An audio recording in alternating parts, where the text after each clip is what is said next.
നമുക്കിന്ന് നല്ല നാടൻ ചീരക്കറി എങ്ങനെ ഉണ്ടാക്കണം നോക്കാം കേട്ടോ. അപ്പം നമുക്ക് ഇത് ചീര കഴുകി എടുത്തിട്ടുണ്ട്. ഇത് ഓരോന്ന് കുറച്ചീശ എടുത്ത് നമുക്ക് കട്ട് ചെയ്തെടുക്കാം. ഇതിൽ ഞാൻ കുറച്ച് പച്ചച്ചീരയും കുറച്ച് ചുമന്ന ചീരയാണ് എടുത്തേക്കണേ. അപ്പം നമുക്കിത് ചെറുതാക്കി അരിഞ്ഞെടുക്കാം. അത്ര ചെറിയ പീസ് ആവണമെന്നില്ല, കാരണം നമ്മളിത് അടുപ്പത്തിട്ട് കഴിയുമ്പോൾ ആവിയിൽ കിടന്ന് ഇതായിക്കോളും. അപ്പം നമുക്ക് ഇങ്ങനെ ഈ ഒരു ഇത്ര ചെറിയ പീസാക്കിയിട്ട് നമുക്ക് എടുക്കാം. അപ്പോൾ നമ്മുടെ ചീരത അരിഞ്ഞിട്ടുണ്ട്, ഇതിന് നമുക്ക് ആക്കിയെടുക്കാം.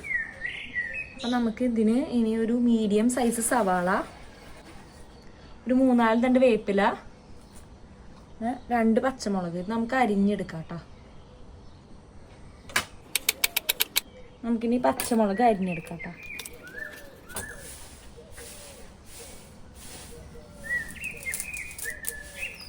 അപ്പം നമുക്ക് കട്ട് ചെയ്തിട്ടുണ്ട്. ഇത് നമുക്കിനി കറിയാക്കാം കേട്ടോ. ഗ്യാസ് ഓൺ ചെയ്യാം. എന്നിട്ട് നമുക്ക് ചട്ടി വെക്കാം കേട്ടോ. ചട്ടി ചൂടാവണം. നമുക്കിനി ഇതിലേക്ക് വെളിച്ചെണ്ണ ഒഴിക്കാം.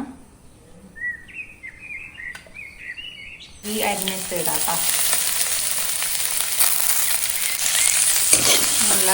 നല്ല ഇളക്കി കൊടുക്കാം. മാറിയിട്ടുണ്ട്. അപ്പോൾ നമുക്ക് ഇതിലേക്ക് ഇനി പൊടികൾ ആഡ് ചെയ്തിടാം കേട്ടോ.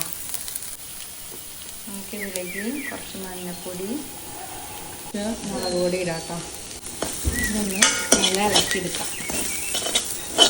ഇതിലേക്ക് നല്ല ചീരിടാം കേട്ടോ.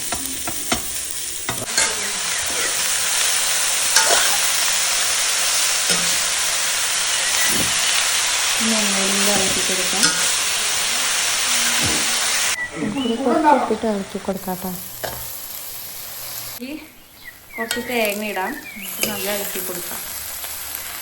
ഇത്രേ ഉള്ളൂ. നമുക്ക് നമ്മുടെ ചീരക്കറി റെഡി ആയിട്ടുണ്ട്. ട്രൈ ചെയ്ത് നോക്കാം. അപ്പോൾ വീഡിയോ ഇഷ്ടപ്പെട്ടാൽ സബ്സ്ക്രൈബ് ചെയ്യുക, ഷെയർ ചെയ്യുക, ലൈക്ക് ചെയ്യുക.